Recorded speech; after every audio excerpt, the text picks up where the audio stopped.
Au nom du Père et du Fils et du Saint-Esprit, ainsi soit-il. Bien chers fidèles, au mois de novembre, chaque année, l'Église nous rappelle et insiste sur la nécessité de prier et d'intercéder pour le soulagement des âmes du purgatoire.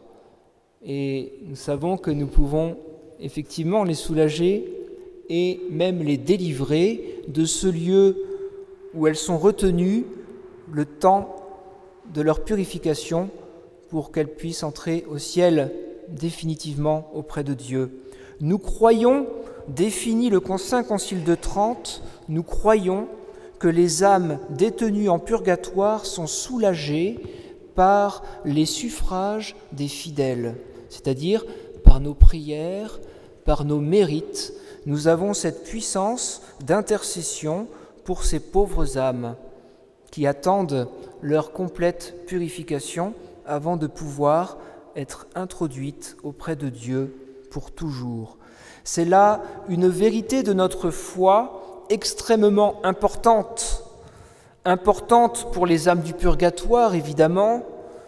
Elles en ont tant besoin, elles bénéficient effectivement des suffrages que nous offrons pour elles, mais c'est aussi une vérité extrêmement importante pour nous qui vivons encore sur la terre aujourd'hui, vérité extrêmement importante de nous rappeler justement que nous avons cette possibilité, cette puissance, cette responsabilité aussi de soulager et même de délivrer nos chers défunts du lieu d'attente et de tourment dans lequel ils sont encore bien probablement retenus. Le bon Dieu n'a pas voulu nous faire connaître l'issue du jugement particulier des âmes à leur sortie de ce monde.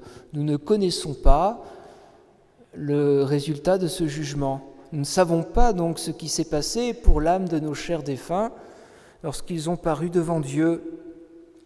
Mais par contre, si le bon Dieu n'a pas jugé utile de nous révéler cela, nous savons que nous pouvons offrir pour ces chères âmes les fruits de notre vie terrestre. Et le bon Dieu nous donne cette responsabilité à nous qui sommes sur la terre, dans le temps du mérite. Nous pouvons décider d'offrir à Dieu les bonnes actions de notre vie, les prières que nous faisons monter vers le ciel, cette proximité que nous avons avec le sacrifice de notre Seigneur lorsque nous assistons à la Sainte Messe. Tout cela nous place, voyez, dans une attitude auprès de Dieu d'une puissance que nous ne soupçonnons pas.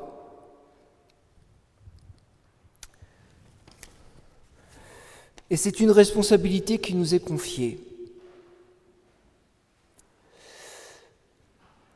Le bon Dieu veut compter sur nous, voyez, il nous donne du temps sur la terre, un temps qui est précieux, et il nous confie cette responsabilité d'offrir nos mérites, puisque nous sommes dans le temps, nous pouvons mériter, en vivant pour Dieu, en mettant cet amour de Dieu à la racine de nos actions. Voilà, nous avons donc cette puissance, cette responsabilité. Et donc c'est un bienfait immense pour nos âmes de nous souvenir de cette faculté que nous avons d'intercéder pour les âmes du purgatoire. La prière et les suffrages pour les âmes du purgatoire nous rappellent la vérité de notre situation sur la terre. Situation sur la terre qui est si précaire, si fragile, et de toute façon extrêmement temporaire. Nous ne savons pas quel jour ni à quelle heure nous paraîtrons à notre tour devant Dieu. Nous ne savons pas quel jour ni à quelle heure s'arrêtera pour nous, et ce, de manière définitive, ce temps dont nous disposons. Lorsque le bon Dieu vient nous chercher, le temps s'arrête. Nous n'avons alors plus la possibilité d'agir. Et les âmes du purgatoire sont dans cet état d'impuissance, elles ne peuvent plus rien pour elles. Elles attendent que ce feu purificateur, passif, elles attendent passivement justement que cette purification s'opère en elles. C'est très long. Voilà, mais nous sommes encore dans ce temps, nous pouvons agir, nous pouvons offrir à Dieu les mérites de nos actions. Et tant que nous sommes sur la terre, nous avons donc du temps qui nous est confié, dont nous disposons jour après jour. Et la pensée des âmes du purgatoire pour lesquelles nous voulons intercéder nous place véritablement dans la perspective de l'éternité. Elle nous porte à faire bon usage du temps dont nous disposons. La pensée de pouvoir faire du bien aux âmes du purgatoire met en relief ce qui, effectivement, dans nos journées, a de la valeur, une véritable valeur surnaturelle. Tout ce qui est fait selon Dieu, la moindre prière, le moindre acte de charité, la moindre devoir accompli, la moindre souffrance acceptée et offerte, tout cela a une valeur et une puissance de soulagement inestimable pour ces pauvres âmes. C'est le trésor de nos journées. Tout ce que nous faisons pour Dieu, par amour, le trésor de notre vie, tout ce que nous faisons au service de Dieu et des âmes, c'est cela qui reste entre nos mains à la fin de notre vie et qui a sa répercussion dans l'éternité. Voyez, la prière pour les âmes du purgatoire nous porte à faire bon usage du temps précieux qui nous est confié. Ne nous lassons pas donc de renouveler dans nos cœurs cet acte d'offrande de nous-mêmes, de ce que nous faisons.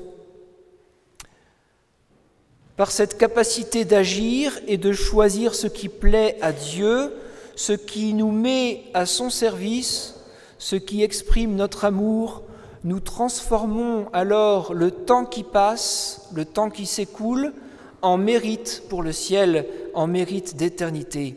Ces bonnes actions, ces prières, ces souffrances et épreuves acceptées et offertes sont comme autant de toutes petites graines de sénévé, comme notre Seigneur prend cette image dans la parabole, ces toutes petites graines de sénévé qui paraissent peut-être insignifiantes à nos yeux sur la terre, mais qui semées dans le temps de notre vie, donc toutes ces bonnes actions qui peut-être paraissent insignifiantes, lorsqu'elles sont semées dans le cours de notre vie, germent ensuite dans l'autre vie, au-delà de la mort, d'une manière incomparable et sans proportion. Nous serons, je crois, vraiment étonnés de constater de l'autre côté l'efficacité qu'ont pu avoir nos moindres prières et bonnes œuvres offertes en cette vie, avec foi, avec amour. Nous sommes, c'est vrai, ici-bas, dans l'obscurité, dans les ténèbres. Nous ne percevons pas encore cette lumière incomparable des vérités éternelles. Nous ne les connaissons que par la foi, de manière voilée encore. Mais à l'instant de notre mort, ce voile tombera, se déchirera, pour nous introduire dans la lumière de Dieu. Et c'est à cette lumière que l'âme se rend compte pleinement de la réalité de son état devant Dieu. Et donc, à cette lumière divine qui porte ce jugement sur l'âme, l'âme d'elle-même va se placer dans la situation qui lui correspond. Voilà. Et donc l'âme qui sent encore, au contact de la pureté de Dieu, combien elle est encore loin d'avoir cette pureté nécessaire à être introduite au ciel, eh bien ira justement se loger au purgatoire le temps que ce feu la prépare, la dispose. Mais alors, elle aurait aimé pouvoir poser des actes réparateurs, des actes méritoires, elle ne le peut plus, elle n'a plus de temps. Mais nous pouvons le faire à sa place.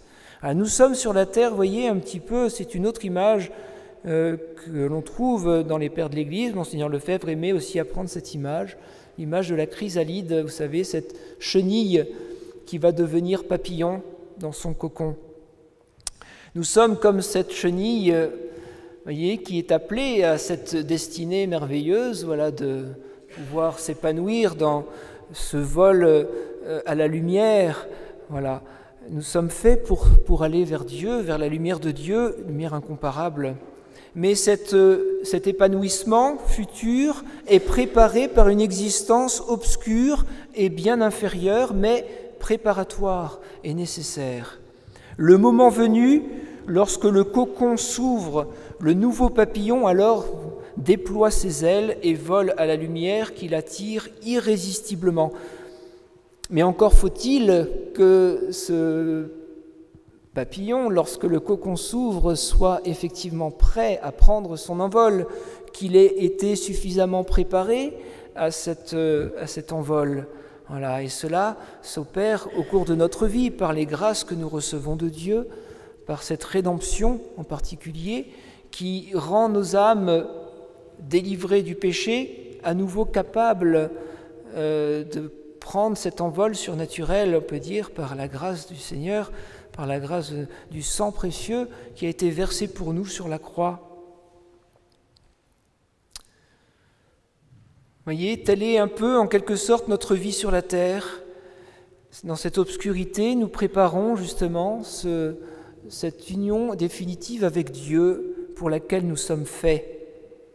Mais à la différence de la chenille qui est un être inconscient, nous avons, nous, cette capacité de choisir et de préparer cette destinée magnifique, d'agir librement, donc de mériter. Voyez, nous connaissons à l'avance le but vers lequel nous marchons et nous devons nous y ordonner, nous y préparer consciemment, comme cette autre parabole de notre Seigneur, parabole magnifique des vierges, des 10 vierges et des 5 vierges prudentes qui, pendant qu'elles en avaient le temps, ont pris soin d'avoir avec elles cette huile qui leur permettra, le moment venu, d'allumer leur lampe lorsque l'époux viendra les chercher.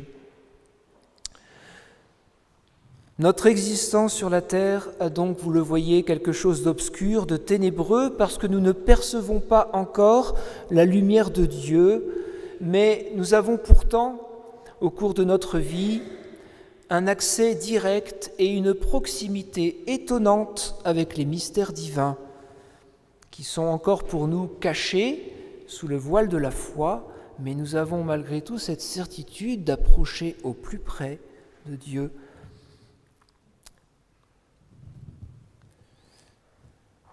Par le mystère de l'incarnation, Dieu lui-même, le Verbe divin, s'est penché jusqu'à nous, a voulu devenir l'un d'entre nous en passant par la Vierge Marie, qui lui a donné son corps, qui lui a donné sa nature humaine, qui le fait l'un de nous, l'un de notre frère de race, de nature.